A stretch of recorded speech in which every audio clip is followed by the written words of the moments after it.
এই মুহূর্তে যে খবরের দিকে আমরা নজর রাখবো, শীতের রাতে আগুনে ভস্মীভূত হয়ে শতাধিক পরিবার গৃহ ছাড়া হলো। আজ যেন ডুমুরজলার বস্তিতে অভিশাপের ছায়া নেমে এলো। শীতের রাতে সন্ধ্যা ছাড়িয়ে রাত্রি যখন প্রবেশ করলো, ঠিক তখনই হাওড়ার ডুমুরজলা বস্তিতে ভয়াবহ আগুন লাগলো। হঠাৎ এই আগুন লাগাতে বস্তিবাসী প্রাণের ভয় এদিক ওদিক উদ্ভ্রান্তর মতন ছুটতে লাগলো।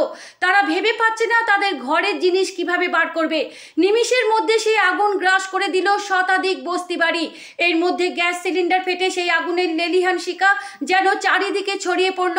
বস্তিবাসীদের শুধুই একটাই সম্বল, চোখের জল আর আর্তনাদ।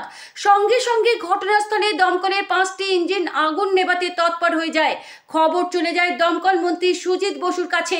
তিনি সঙ্গে সঙ্গে চলে আসেন ঘটনাস্থলে, আসেন প্রশাসনিক আধিকারিকরা। এরপরে সুজিত বাবুর নির্দেশে আরও 10টি দমকলের ইঞ্জিন চলে আসে ঘটনাস্থলে। 15টি দমকলের ইঞ্জিন তৎপর হয়ে পড়ে। শেষে সেই আগুন নিভে যায়। দমকল মন্ত্রী সেই বস্তিবাসীদের একটি স্কুলে তাদের ঠাঁই দেয় এবং রাতে খাবারের বন্দোবস্ত করেন। অনেক রাত হয়ে যাওয়ায় প্রাণহানি ও ক্ষয়ক্ষতির পরিমাণ জানা যায়নি। ঘটনাস্থলে হাওড়া উচ্চপদস্থ পুলিশ প্রশাসনিক কর্তারা আসেন। আগুন কিভাবে লাগলো সেই ফরেনসিক দল ইতিমধ্যে পৌঁছে গেছে। আশা করা যাচ্ছে কোথা থেকে আগুন লাগলো তার সত্যতা যাচাই করা হবে। হাওড়া থেকে রিপোর্টার অমল চ্যাটার্জি।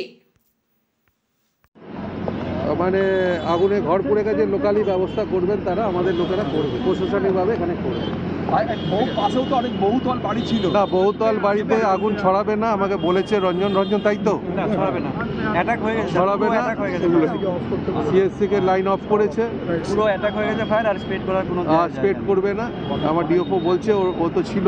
সব আগুন ছড়িয়ে পড়ার সম্ভাবনা আছে। আগুন আর ছড়াবে না, ছড়াবে না। 5টা 6টা ইঞ্জিন এসছে, আরো 4টে রাস্তায় আছে, 10টা ইঞ্জিন আমরা এখানে প্রোভাইড করছি।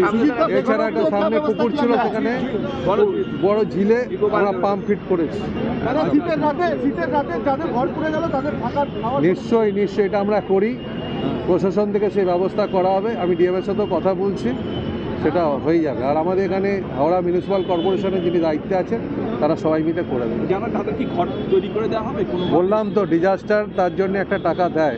আমাদের সরকার আসার পর থেকে ডিজাস্টার একটা টাকা দেয়, সেই টাকাটা পেতে একটু সময় লাগবে, করে দেওয়া যাবে, फौरेदेर করে দেওয়া। दादा, आपातकालीन स्थिति में क्या व्यवस्था की जाएगी?